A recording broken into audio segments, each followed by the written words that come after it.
Buat kamu yang sudah atur makan, diet ketat, sudah olahraga keras, bakar kalori, lemak tubuh sih bagian-bagian yang lain sudah hilang.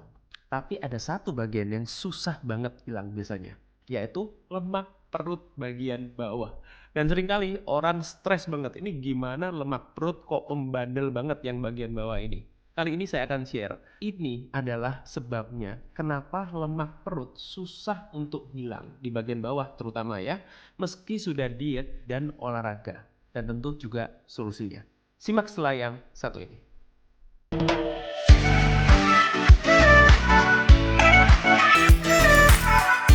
Oke, jadi sebelum masuk ke materinya, saya akan intro dulu, saya perkenalkan dulu yang ada di meja ini. Healthy Cook. Jadi Healthy Cook ini adalah provider makanan sehat yang berdomisili di Surabaya. Jadi ada cateringnya, juga ada cemilan-cemilan sehatnya juga. Spesialisasinya Healthy Cook ini adalah personalized healthy catering. Maksudnya gimana? Bukan healthy catering yang biasa, tapi juga bisa menyesuaikan dengan kebutuhan tiap orang perorangan, sesuai goalnya, sesuai kondisi kesehatannya, yang disesuaikan dengan kebutuhan masing-masing individu. Oke, sekarang kita akan masuk ke materinya.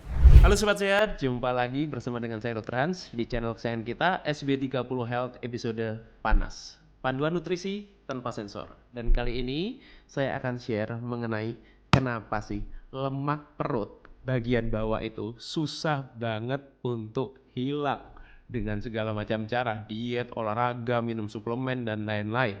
Dan tentu saya juga akan share solusinya buat kamu yang mantengin sampai di akhir video.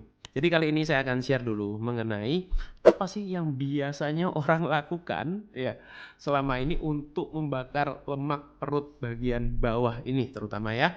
Yang pertama paling sering adalah tentu semua orang udah tahu termasuk kamu pasti melakukan yang namanya diet defisit kalori. Karena dengar-dengar dari semua sumber yang paling efektif adalah dengan diet defisit kalori untuk bakar lemak tubuh, terutama juga yang ingin kita hilangkan paling sulit itu lemak perut bagian bawah.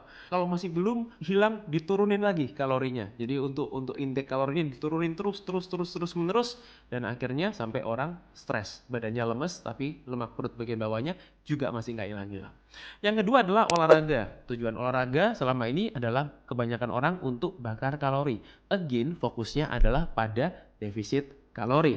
Meskipun tadi ada yang dengan diet, ada yang dengan ditambah olahraganya, kardio, olahraga beban, segala macam olahraga dicoba untuk membakar kalori sebanyak-banyaknya. Dengan tujuan, ekspektasinya adalah lemak perut bagian bawahnya akan terkikis. Yang ketiga, masih belum optimal lagi nih, cari suplemen. Sekarang suplemen banyak sekali jenisnya, ada yang fat burner, ada yang fat blocker, ada yang carbs blocker dan lain-lain. Dikonsumsi semua tujuannya juga untuk mengurangi lemak perut bagian bawah buat yang selama ini struggle dengan masalah ini. Kemudian juga sekarang juga cukup banyak treatment. Saya pun juga di klinik saya juga ada beberapa treatment ya untuk membakar ya atau menghilangkan lemak-lemak di bagian-bagian tertentu. Biasanya dengan liposuction, kemudian juga dengan injeksi L-carnitin, kemudian juga dengan lipo burner atau macam-macam lah sekarang jenisnya. Nah, jadi berbagai macam treatment ini, suplemen, kemudian orang melakukan diet, melakukan olahraga, semuanya tujuannya adalah untuk membakar lemak yang membandel ini ya, terutama adalah lemak perut di bagian bawah. Pertanyaannya sebelum kita mengenai dalam arti membahas mengenai lemak perut bagian bawah ini, kita perlu tahu dulu mengenai lemak tubuh. Nah, karena banyak orang yang selama ini masih sering salah kaprah membedakan antara lemak tubuh dan lemak makanan. Bedanya apa dok antara lemak tubuh dan lemak makanan? Ini beda banget. Lemak tubuh atau yang selama ini kita mungkin kenal dengan istilah body fat, ini pun juga ada beberapa macam. Yang paling sering kita bahas adalah lemak subkutan, yaitu lemak di bawah kulit, dan juga lemak visceral. Ini adalah lemak yang berpotensi menyebabkan masalah-masalah metabolik, masalah jantung, kemudian masalah-masalah fatty liver dan lain-lain. Ini berkaitan dengan lemak yang membungkus organ, lemak visceral. Nah, ada juga yang selama ini mungkin kalau sobat sehat rutin cek lab pasti sering dengar yang namanya trigliserida. Nah, trigliserida ini pun itu juga merupakan lemak. Bedanya apa? Ini adalah lemak dalam darah. Nah, lemak dalam darah ini pun ketika sudah ada di jaringan karena tidak dipakai, karena mungkin dalam arti juga ada masalah metabolisme di dalam tubuh kita, masalah metabolisme lemak, metabolisme karbohidrat, macam-macam ya. Ini pun juga bisa bercokol menjadi body fat atau lemak tubuh, lemak dalam darah itu. Tapi yang kalau kita cek darah rutin, itu kita akan bisa lihat, oh lemak dalam darahnya tinggi nih.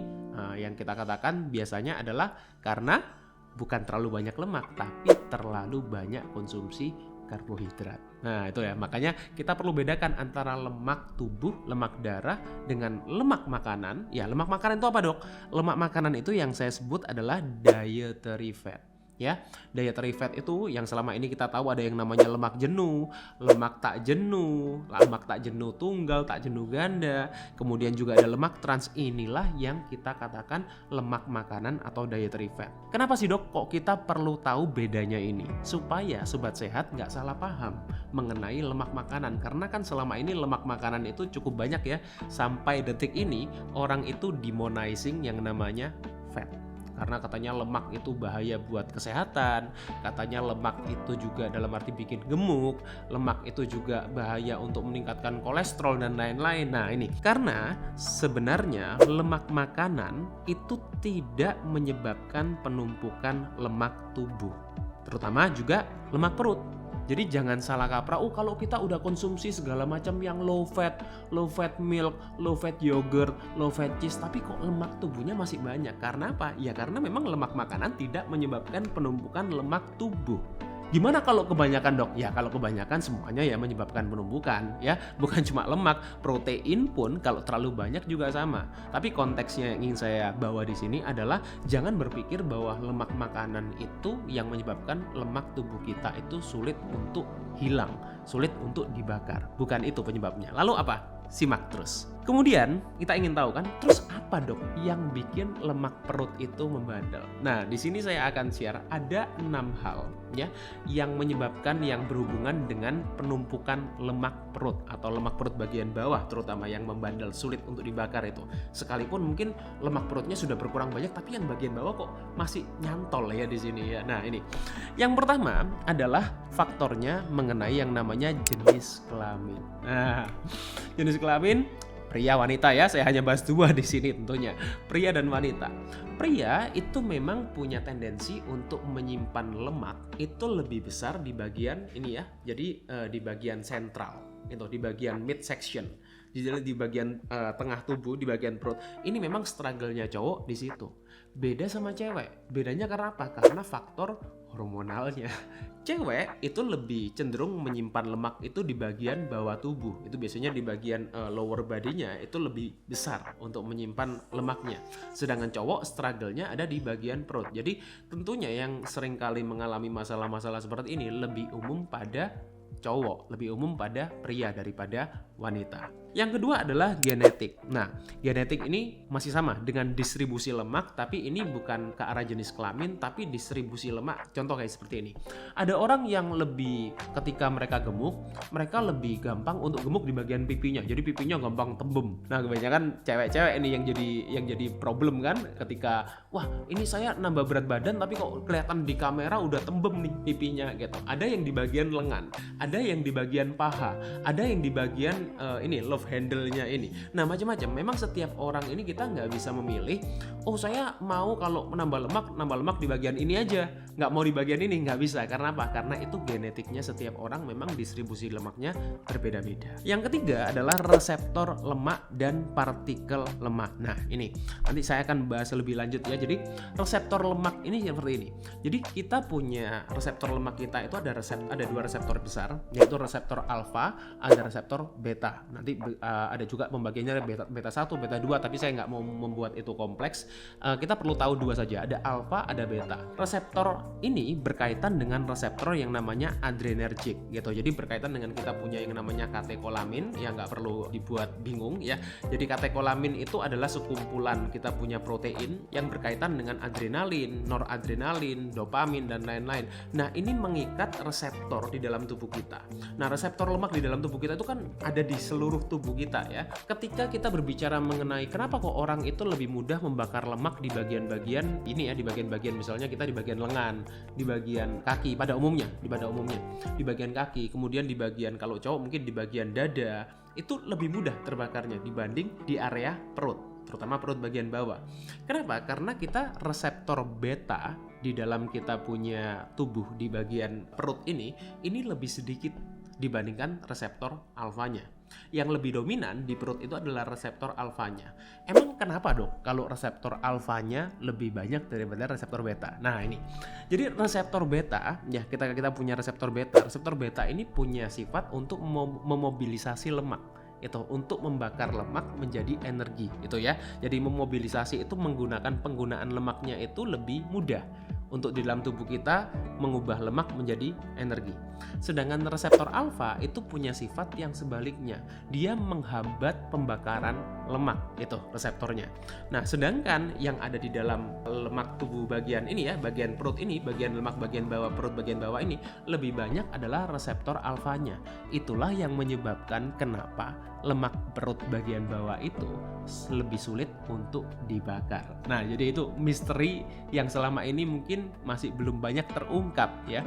Jadi memang di setiap bagian tubuh kita itu punya reseptor yang berbeda-beda dominasinya. Tentu di setiap tubuh itu ada alfa, ada beta, cuma yang membedakan adalah dominasinya lebih banyak yang mana. Nah, sedangkan kalau seperti di lengan ya, kemudian di bicep, tricep, di bagian chest, di bagian shoulder itu lebih banyak reseptor betanya. Makanya itu lebih mudah untuk dibakar lemaknya. Satu lagi, partikel lemak tadi belum saya bahas ya. Jadi partikel lemak pun ini ada yang ukurannya besar, ada yang ukurannya lebih kecil. Nah, ukuran yang lebih besar, partikel lemak itu lebih sulit untuk dimobilisasi, lebih sulit untuk digunakan. Dan itu juga kenapa di dalam lemak perut bagian bawah kita itu sulit untuk dibakar, ya sulit untuk hilang karena yang lebih dominan adalah partikel lemaknya yang besar. Kemudian adaptasi metabolik tadi yang saya mau bahas mengenai adaptasi metabolik itu adalah suatu kondisi di mana kita akhirnya ketika kita sudah bisa menurunkan lemak, membakar lemak, di suatu titik kita akan mengalami yang namanya stuck. Siapa yang mengalami seperti itu? Banyak sekali orang, saya udah bisa nurunin 2 kilo, 3 kilo, 4 kilo, lemak perut udah mulai berkurang, tapi suatu titik saya mengalami stuck. Nah, itu namanya terjadi suatu kondisi yang namanya adalah adaptasi metabolik. Nah, saya akan bahas nanti kenapa itu terjadi. Kemudian aliran darah di bagian perut kita ya, di bagian bawah perut itu juga aliran darahnya minim. Emang kenapa dok kalau aliran darahnya minim? Kalau aliran darahnya minim, sulit untuk memobilisasi lemak tadi. Sel-sel lemak itu sulit digunakan menjadi energi. Karena untuk memobilisasi itu kita perlu aliran darah atau blood flow yang optimal di bagian manapun, termasuk juga di perut bagian bawah. Dan yang terakhir juga postur tubuh ini juga akan mempengaruhi kenapa orang itu secara visual ya, meskipun dalam arti ini bukan benar-benar mengenai jumlah sel lemaknya ya, tapi ini juga akan mempengaruhi secara visual bagaimana orang itu terlihat lebih gemuk atau lebih buncit itu, atau dalam arti perutnya lebih rata. Itu juga sangat dipengaruhi oleh postur tubuh. Nah, dari 6 faktor yang saya share di sini, 3 di atas ini adalah faktor yang tidak bisa atau sangat sulit untuk diubah, ya kan? Bagaimana kita mau ngubah jenis kelamin, mau ngubah genetik, mau ngubah reseptor lemak, nggak bisa karena memang dari sononya sudah seperti itu. Jadi ini faktor yang memang sulit untuk dimodifikasi. Nah, sedangkan 3 faktor di bawah lainnya ini adalah faktor yang bisa dimodifikasi. Nah, inilah yang menjadi solusinya yang ingin saya bahas di sini. Jadi, bagaimana buat sobat sehat yang selama ini mungkin struggle dengan lemak perut bagian bawah yang membandel ini, gimana dok caranya untuk mengoptimalkan supaya dalam arti bisa pembakarannya ini lebih optimal di area bagian yang membandel ini. Yang pertama tadi ingin saya bahas adalah mengenai yang namanya adaptasi metabolik, atau mungkin beberapa orang pernah mendengar yang namanya adaptif thermogenesis. Nah, itu adalah suatu mekanisme di mana tubuh kita mengalami suatu penyesuaian ya, karena tubuh kita itu sangat mudah untuk beradaptasi. Manusia itu diciptakan luar biasa sama Tuhan ya, kita bisa beradaptasi dengan segala kondisi, termasuk di dalam kondisi kelaparan. Yang paling sering menyebabkan adaptasi metabolik itu apa? Adalah yang kalian lakukan selama ini. Yes, defisit kalori. Itu sebabnya orang yang diet defisit kalori tadi itu pasti menurunkan metabolismenya. Well, dilema kan? Padahal kita ingin metabolisme kita meningkat untuk bakar lemak, tapi diet menurunkan metabolisme. Tapi kalau nggak diet, gimana dok caranya untuk membakar lemak? Nah, itulah dilemanya selama ini yang sering terjadi. Jadi apalagi kalau yang dilakukan adalah diet ekstrim. Diet ekstrim tuh kayak gimana sih dok? Ada yang bilang oh makan sayur aja, ada yang bilang makan buah aja, macam-macam definisinya. Tapi definisi diet ekstrim yang sebenarnya adalah diet di mana asupan kita itu di bawah BMR. Jadi BMR itu beda sama BMI ya. BMR itu adalah basal metabolic rate. Ini adalah kebutuhan dasar kita untuk bertahan hidup, untuk organ kita berfungsi. Nah, ketika kita itu melakukan diet ekstrim di mana kita mengasup ya atau kita memasukkan kalori ke dalam tubuh kita di bawah kebutuhan dasar kita, inilah yang menyebabkan tubuh kita mengalami suatu ketidakseimbangan atau mengalami suatu alarmnya bunyi gitu. Dengan cara apa tubuh kita mengatasinya, beradaptasinya? Massa ototnya menurun. Itu yang paling sering terjadi. Kemudian terjadi masalah hormonal, ketidakseimbangan hormon. Hormon apa? Macam-macam. Ya, hormon dalam tubuh kita kan banyak sekali jenisnya. Kemudian masalah-masalah juga muncul rambut rontok, kulit kusam, kemudian juga imunitas menurun, orang jadi gampang sakit. Padahal udah struggle nih, lemak perut bagian bawahnya nggak hilang, tapi yang ada masalah-masalah yang lain malah muncul semua. Itu problemnya. Nah, jadi solusinya apa? Bukan dalam arti bukan defisit kalorinya sebetulnya yang salah, tapi adalah cara untuk mencapai defisit kalori. Ini yang selama ini banyak orang salah. Jadi saya tidak menentang yang namanya defisit kalori, no. Jadi saya tidak mengatakan bahwa defisit kalori itu nggak ada gunanya, defisit kalori itu bullshit dan lain-lain. Bukan itu, poinnya bukan di situ. Tapi cara untuk mencapai defisit kalori itu yang berbeda-beda dan ini yang menentukan bagaimana hasilnya. Saya selalu mengatakan gini. Orang selama ini saya sarankan untuk mungkin mengatur pola makan, untuk belajar untuk berpuasa. Orang berpikir bahwa ini untuk mencapai defisit kalori. Bukan itu poinnya. Poinnya adalah caranya bagaimana kita bisa menyeimbangkan kita punya metabolisme. Nah, metabolisme kita itu kan kompleks. Solusinya memang salah satunya yang saya sering sarankan adalah berpuasa. Tujuannya apa sih berpuasa itu? Berpuasa itu tujuannya adalah untuk menjaga keseimbangan insulin kita. Nah, kenapa insulin itu penting? Karena insulin ini salah satu hormon yang perannya sangat besar di dalam tubuh kita. Ini yang mengontrol yang namanya adalah set point di dalam tubuh kita. Nah, set point ini apa? Adalah suatu tubuh kita nyamannya itu di level berapa. Jadi kalau kita itu stuck, itu terjadi karena apa? Karena set point kita ini belum bergeser ke lebih bawah lagi. Nah, ini sering terjadi ketika apa? Ketika insulin di dalam tubuh kita tinggi, meskipun kamu sudah defisit kalori. Nah, jadi puasa itu tujuannya apa? Jadi saya bahkan sering gini ya, katakan ya, orang yang melakukan puasa bahkan dengan jumlah kalori yang sama, ini bisa tetap membakar lemak kalau pemilihan makanannya tepat. Dan juga kita bisa membaca kapan kita dalam arti perlu makan, kapan kita tidak perlu makan gitu. Nah, itu ada ini ya, ada suatu seninya, ada suatu caranya. Mungkin saya tidak akan share di sini sekarang supaya tidak terlalu panjang. Tapi intinya apa?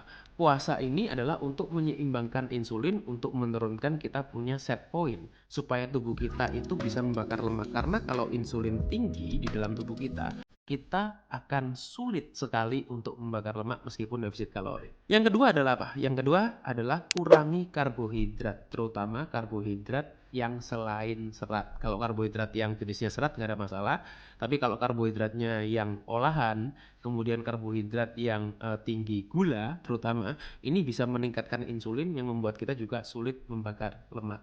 Dan juga yang terakhir adalah tingkatkan konsumsi lemak baik. Memang lemak baik ini tidak langsung membakar lemak kita, no.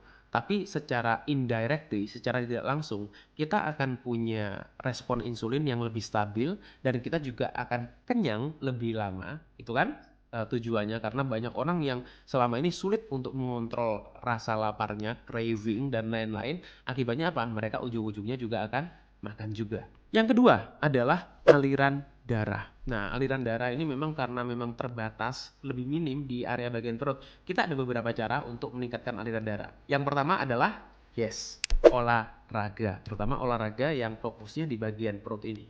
Nah, jadi selama ini banyak orang yang salah kaprah, berpikir, oh olahraga itu bisa membakar lemak perut gitu ya, olahraga sit up, mungkin leg raises dan lain-lain, olahraga perut itu untuk membakar lemak perut. No, olahraga itu untuk meningkatkan aliran darah, supaya memudahkan untuk memobilisasi lemak-lemak di area itu. Jadi untuk stimulusnya, untuk merangsang, tapi bukan untuk membakar lemaknya sendiri. Nah, yang membakar lemak itu apa? Yang membakar lemak adalah metabolisme tubuh kita. Tapi kalau kita pola makannya nggak diatur, kita mau olahraga sebagaimanapun, kita mau sit up sehari 1000 kali pun, juga nggak akan terbakar. Karena fungsinya hanya untuk menstimulus, meningkatkan aliran darah itu. Penting nggak? Ya penting, tapi dalam arti jangan kita mengesampingkan hal-hal yang lain. Yang kedua adalah dengan acupressure atau massage gitu ya. Ini yang di area-area bagian perut. Kalau dilakukan dengan cara yang tepat, ini juga bisa meningkatkan aliran darah. Juga bisa dengan melakukan terapi panas, misalnya dengan menggunakan heat pad gitu. Ini juga bisa meningkatkan aliran darah di bagian perut. Jadi tujuannya semuanya untuk menstimulus, untuk meningkatkan aliran darah di area-area yang memang minim aliran darahnya.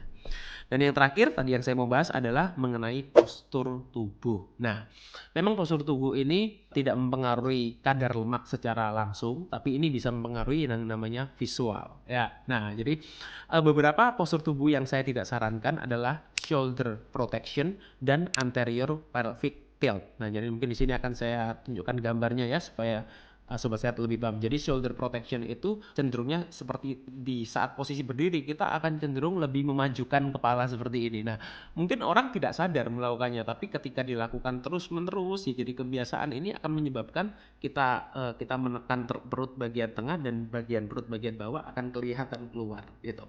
Yang kedua, anterior pelvic tilt itu seperti ini. Jadi kita terlalu di bagian bawah ini kita terlalu memajukan ini ya.